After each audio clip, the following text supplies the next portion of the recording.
السلام علیکم ورحمۃ اللہ وبرکاتہ۔ برادران اسلام، رات ایک مفتی صاحب کی گفتگو سننے کا موقع ملا،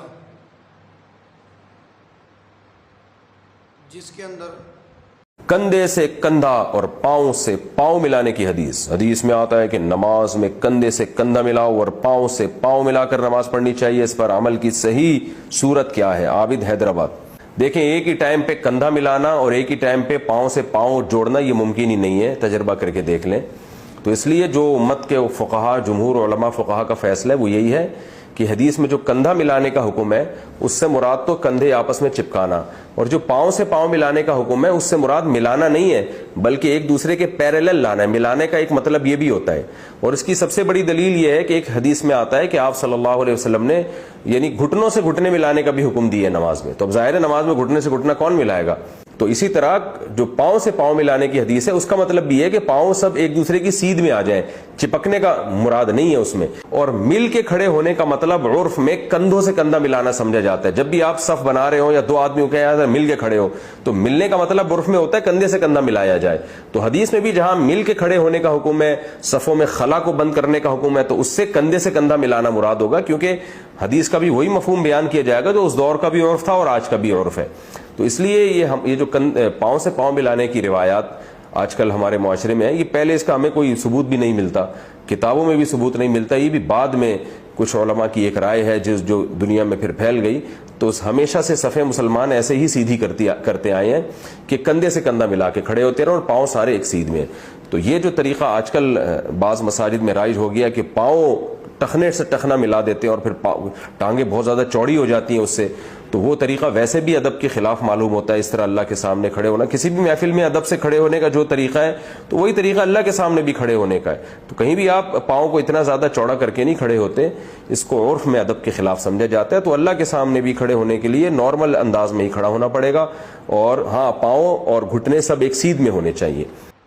آپ ابھی خود سماعت فرما چکے ہو،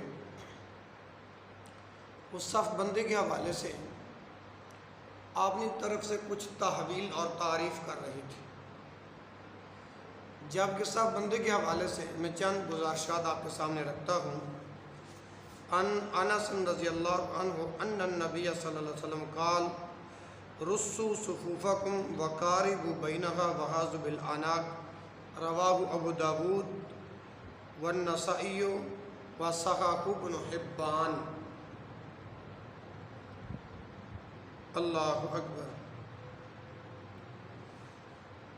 حضرت انس رضی اللہ تعالیٰ عنہ سے روایت ہے کہ نبی کریم صلی اللہ علیہ وسلم نے فرمایا رصوا صفوفکم، اپنی صفوں کو مضبوطی کے ساتھ ملاؤ، اپنی صفوں کو مضبوطی سے ملاؤ، وقاربوا بینہا، ایک دوسرے کے قریب رکھو۔ مفتی صاحب تو کچھ اور پریکٹیکل کر کے بتا رہے تھے نا، اس کا یہ مطلب نہیں، اس کا یہ مطلب نہیں ہے۔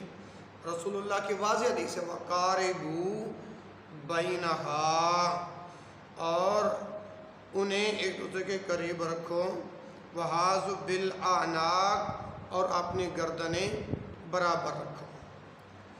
رسو فعل امر کا صیغہ ہے، باب رسا یرزو، رسا یرزو پر وزن نصرہ سے، اس کا معنی ہے دیوار کی ایک اینٹ کو دوسری اینٹ کے ساتھ اس قدر مضبوطی سے ملانا کہ درمیان میں کوئی خلا باقی نہ رہے۔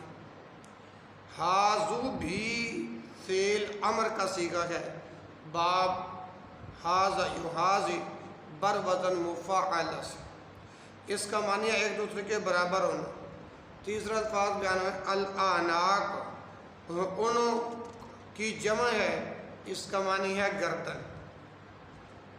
تو میرے بھائیوں، اس حدیث سے معلوم ہوتا ہے کہ بعد جماعت نماز کے لیے صفیں ملانا اور برابر ہو کر کھڑے ہونا مستحب ہے۔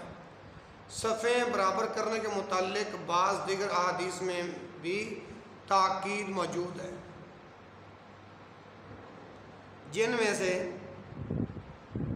حضرت انس رضی اللہ تعالیٰ عنہ سے مروی ہے رسول اللہ صلی اللہ علیہ وسلم نے فرمایا اپنے صفیں برابر کرو، کیونکہ صفوں کو برابر کرنا نماز قائم کرنے کا حصہ ہے۔ اسی طرح حدیث نمبر 2 ابن عمر رضی اللہ عنہ سے مروی ہے کہ رسول اللہ صلی اللہ علیہ وسلم نے فرمایا صفوں کو سیدھا کرو، کندھوں کو برابر کرو، خلا کو پر کرو اور اپنے بھائیوں کے لیے نرم ہو جاؤ۔ شیطان کے لیے صف میں خالی جگہ مت چھوڑو، جس نے صف کو ملایا اللہ تعالیٰ اسے ملائے، اور جس نے صف کو کاٹا اللہ تعالیٰ اسے کاٹے۔ اللہ اکبر۔ صحیح ابو داود 620 کتاب الصلاۃ، ابو داود کے اندر یہ حدیث ہے 666۔ حضرت انس رضی اللہ تعالیٰ عنہ سے مروی ہے کہ رسول اللہ صلی اللہ علیہ وسلم تکبیر تحریمہ سے پہلے ہماری طرف چہرہ کر کے فرماتے کہ ایک دوسرے کے ساتھ مضبوطی سے مل جاؤ اور برابر ہو جاؤ۔ احمد کے تیسرے جلد صفحہ 268، مسلم کے اندر ہے 433۔ اللہ اکبر۔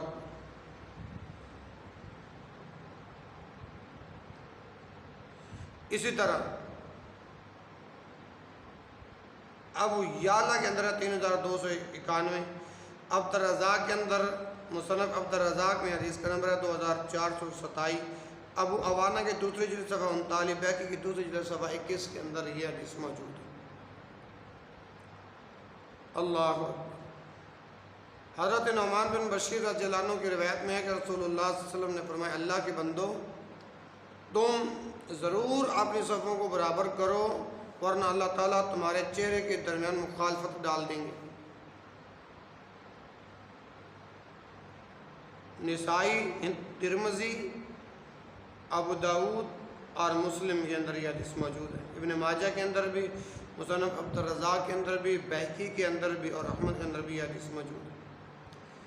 حضرت نعمان بن بشیر رضی اللہ عنہ سے مروی ایک دوسری روایت میں وہ بیان کرتے ہیں کہ میں نے اپنے ساتھیوں کو دیکھا، ان میں سے ہر آدمی اپنا ٹخنا اپنے ساتھی کے ٹخنے کے ساتھ ملاتا تھا۔ بخاری کتاب الاذان کے اندر یہ روایت موجود ہے۔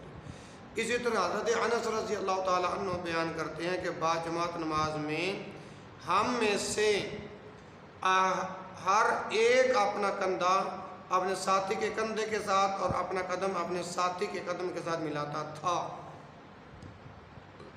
یہ بھی بخاری کتاب الاذان کے اندر یہ روایت موجود ہے۔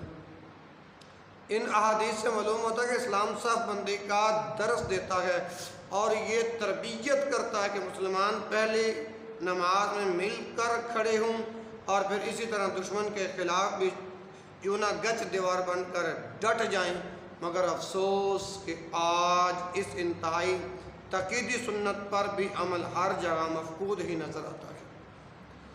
غالباً یہی وجہ کہ آج اسلامیہ کا شرادہ بکھر چکا ہے اور ساری اسلامی دنیا اختلاف و انتشار کا شکار ہے۔ اللہ تعالی ہمیں اس قیمتی سنت کو زندہ کرنے کی توفیق عطا فرمائے۔ اور اب کچھ روایات کا یہ متن سن لو۔ مفتی صاحب تو رات کو فرما رہے تھے نا کہ بس ایویں ہی ہے۔ رسول اللہ صلی اللہ علیہ وسلم کی حدیث ہے جو ابھی آپ کو پڑھ کے سنائی ہے، رسو صفوفکم وقاربوا بینہا وحذو بالعناق فوالذی نفسی بیدہ ان لار الشیطان یدخل من خلل الصف کأنہا الحذف،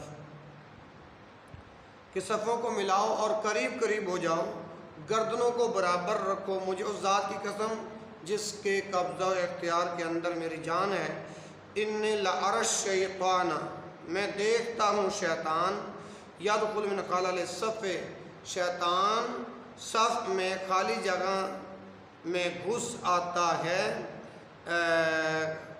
کأنہا الحذف، بکری کے بچے کی طرح گھس آتا ہے۔ اب بتائیں مفتی صاحب ان احادیث کا آپ کیا حکم لگائیں گے؟